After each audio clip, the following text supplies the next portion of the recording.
Imagine standing in a stadium, 200,000 people around you, families laughing, children running. The future feels alive. Now imagine the lights go out, the doors lock, and the air itself begins to poison everyone around you, one by one, then 10 by 10, then thousands at a time. When the doors finally open, only 1,000 people walk out alive. This is not fiction. This is not a movie. This happened 74,000 years ago, and every single person alive on Earth today is descended from the survivors. Before this moment, humanity was thriving. We had mastered fire, built complex tools, spread across Africa and into Asia. We were winning. Then the ground beneath Sumatra began to move. What was sleeping beneath that island was not just a volcano. It was a supervolcano, a geological monster sitting on a pressure cooker of magma the size of a mountain range, building pressure for thousands of years. When Toba finally exploded, it did not just erupt. It collapsed an entire caldera 100 kilometers wide. Take every nuclear weapon ever built by every nation on Earth, detonate them all simultaneously. You are still not close to the energy Toba released in a single second. 3,000 cubic kilometers of rock and ash launched into the stratosphere in one violent instant. The sound was the loudest noise heard on this planet in 2 million years, so deafening it ruptured the eardrums of people thousands of miles away. But the sound was not the horror. The horror was what came next. What followed the explosion was not fire, not ash, not destruction. It was something far worse. It was darkness, and it lasted for a decade.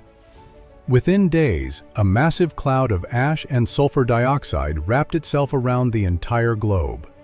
Not for a week, not for a month, for years. The sun disappeared completely. Noon looked like midnight. Global temperatures dropped 15 degrees almost overnight.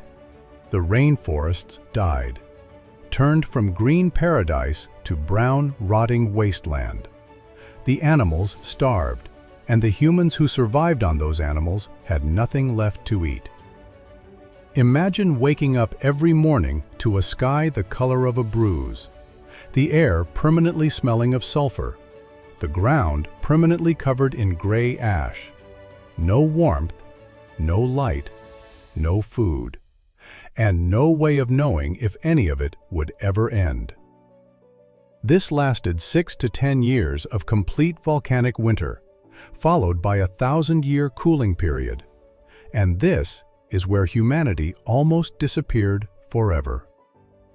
Because what the genetic evidence discovered about our survival is the most disturbing statistic in all of human history. Modern DNA carries a scar, and it leads back to this moment. Every human being on Earth today is almost genetically identical, more similar to each other than a single troop of chimpanzees. Because we all descended from the same tiny group of survivors.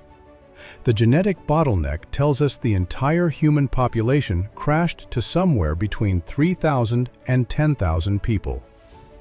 3,000 people. Every person you have ever loved, every leader who changed the world, every artist, every scientist, every child born in the last 74,000 years, all descended from a group smaller than your neighborhood. You would have watched your family die, not from a sword, not from a plague, from hunger. Mothers too malnourished to carry children to term. Elders lying down in the ash and simply not getting up. Children who had never once felt the warmth of the sun asking their parents what sunlight felt like.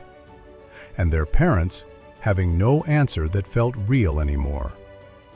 But somewhere in the darkness, a small group of humans discovered the one thing that saved our entire species. and it was the last place anyone would have looked. The survivors were not the strongest, not the fastest, not the most powerful. They were the ones who found the ocean. On the coastlines of South Africa, at places like Pinnacle Point, small groups of humans discovered something the volcanic winter could not destroy. Shellfish, mussels, clams, oysters, food that did not need sunlight to survive. Imagine your daily existence, waking before dawn, wading into freezing surf, hands bleeding from sharp rocks, prying open shells with broken fingernails. Not because you are hungry, but because if you stop, your children die today. This was survival stripped to its absolute core. No tools beyond rocks, no shelter beyond caves, no future beyond tomorrow morning. And yet, they did not stop.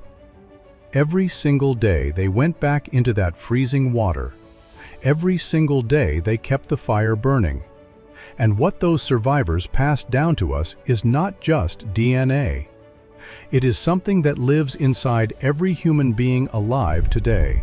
We talk about survival of the fittest, but Toba was not survival of the fittest. It was survival of the most stubborn. The ones who kept feeding their children when they had nothing left to give, who looked at 10 years of darkness and chose to believe the sun would return. They had no proof, no science, no guarantee, just the stubborn refusal to disappear. And because of that refusal, you exist today. Every moment you feel overwhelmed, every moment the world feels like it is collapsing, remember the 0.5%. Remember the children who grew up never once seeing the sun and still chose to survive. You are not just a person. You are the result of 74,000 years of people who refuse to give up. So today, I want to ask you one question. Not about Toba, not about the volcano, not about the darkness, about you. If the lights went out tomorrow and everything you depend on disappeared overnight, would you be among the 0.5%? If this story moved you, share it with someone who needs to hear it today. And subscribe to Lightwill Global for more stories about the people, the moments, and the miracles that made us who we are. Because some stories were never meant to stay hidden.